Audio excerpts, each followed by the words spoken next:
In the heart of Camelot's final summer, a shadow passed unnoticed through its gilded halls. Sir Aldrich, once the most loyal of Arthur's knights, had been summoned in secret by the Lady of the Lake. Her voice, carried on the cold breath of the western wind, spoke of a blade lost before Excalibur was ever forged, the Blade of Thorns. It was said to hold the power to sever not flesh, but destiny itself.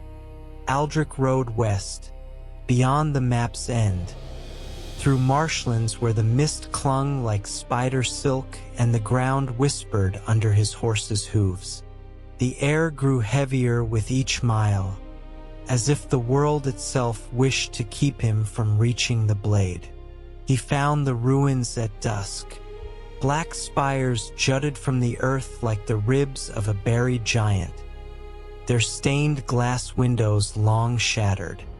In the center stood a shrine, and upon it, the Blade of Thorns, glistening with dew that smelled faintly of blood. But as Aldrich's fingers closed around its hilt, the wind died. The marsh fell silent. From the shadows of the ruins, figures began to take form, shapes in armor without faces, their eyes burning like embers in the dark. They did not speak, but their gaze told him everything. The blade did not belong to the living. Yet Aldrich did not let go. Somewhere deep inside, he felt a pull, not of duty, but of hunger. The blade wanted to be carried back to Camelot, and he wanted it too. The ride back to Camelot was unlike any journey Aldrich had ever taken.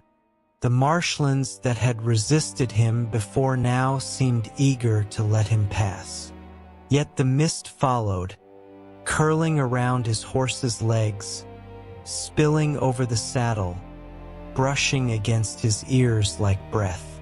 He tried to ignore it, but when night fell, the whispers began. They did not sound like voices from without, but from within, coiling between his thoughts, turning his memories against him. He heard the laughter of those who had doubted him, the sharp intake of breath from the queen when he had once failed her. And beneath it all, a promise. You will never be forgotten. Aldrich's grip tightened on the Blade of Thorns. Each time he glanced at its edge, he thought he saw movement inside. Not a reflection, but something trapped, shifting in the dark metal. By the second night, he stopped sleeping. Dreams had become dangerous. Whenever he drifted off, the shadows in his mind took shape and reached for him. He rode through the moonlight, hollow-eyed, until the walls of Camelot finally broke the horizon.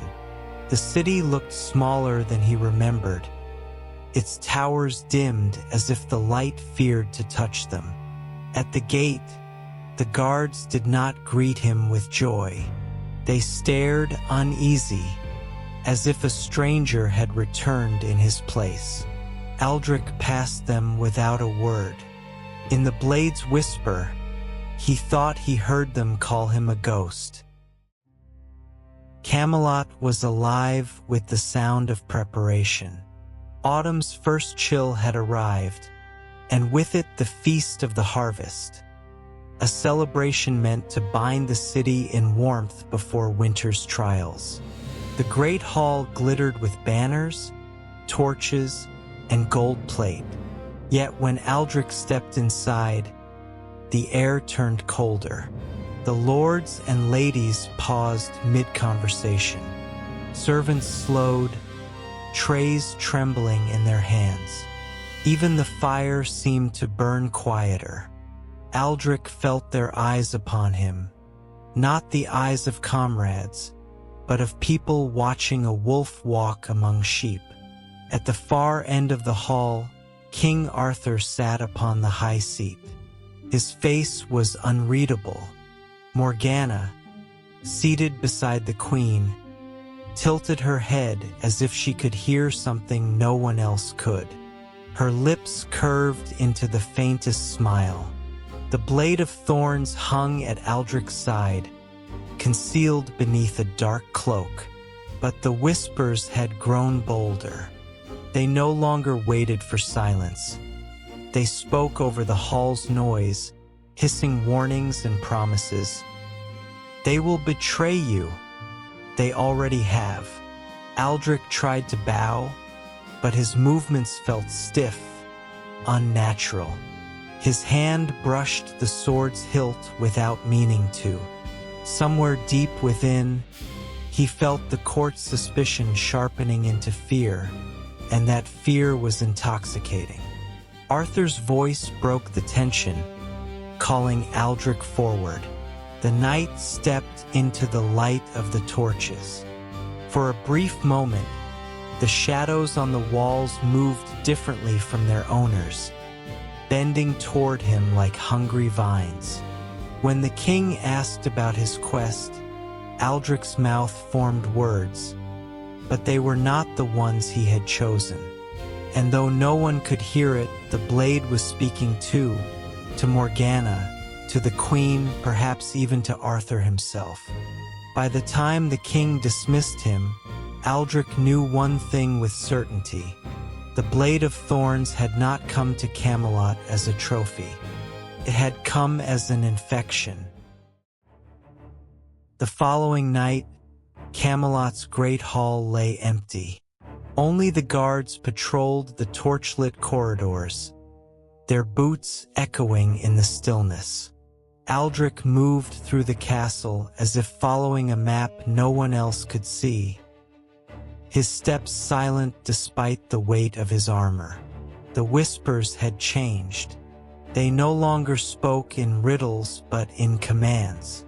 Go to the northern tower. Now, do not question. He obeyed.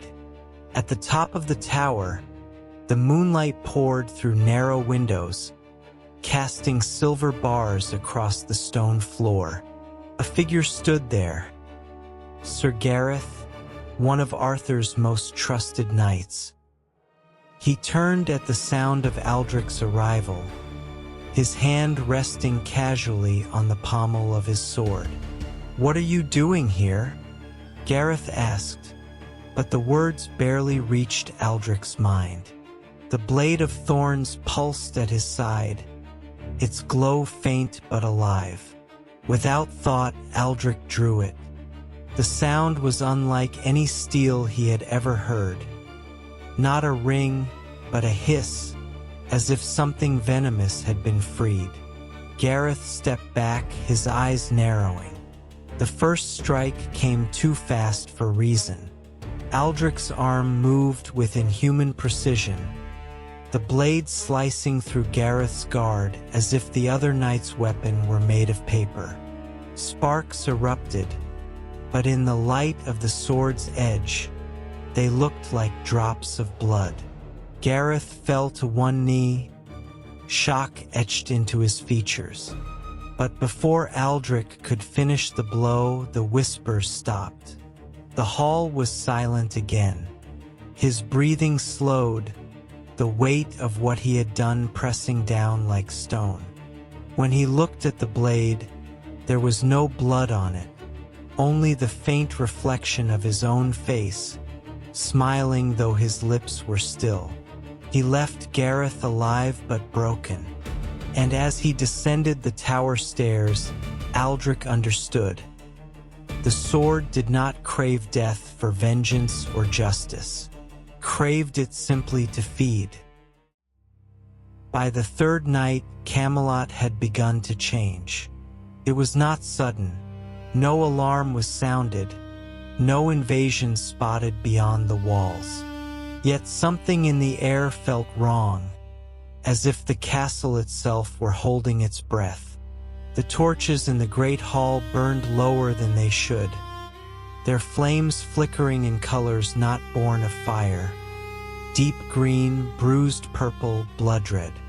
Stone walls, once warm and golden, had taken on a damp, gray pallor, as though they had been left to weather centuries in the space of hours. Servants whispered that shadows moved when no one walked. The queen's handmaid swore she saw a figure in her mirror that wasn't hers.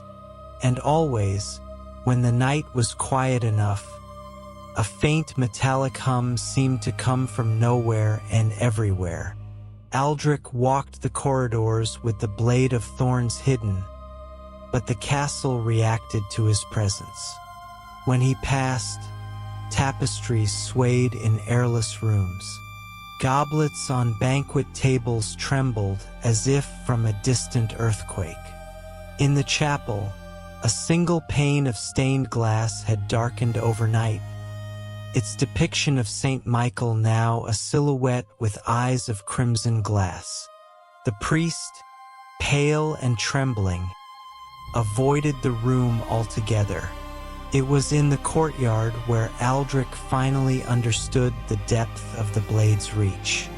The ancient oak, older than Camelot itself, had begun to wither, its leaves curling, its bark splitting with a black resin that smelled faintly of iron. The whispers were constant now, layered voices speaking over one another, their words merging into an indistinguishable chant. They were not only in Aldrich's mind anymore. He caught the queen glancing sharply at him, her eyes flicking toward the sword as if she could hear it too. The castle was not a fortress anymore.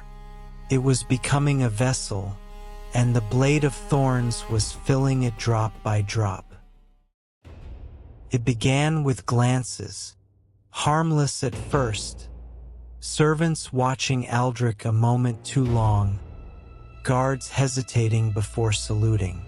But soon the stares grew heavier, as if unseen chains bound their gaze to him. By the fifth day, Aldrich could not cross a hallway without feeling the weight of a dozen eyes on his back.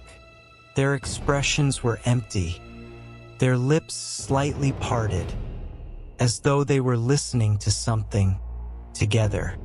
One evening in the lower barracks, Sir Baldwin, a man Aldrich had once called brother, stopped him without speaking. Baldwin's hand rested lightly on the pommel of his sword, but his eyes, they were wrong. The color seemed faded, clouded, with faint threads of crimson flickering in the irises. "Do you hear it?"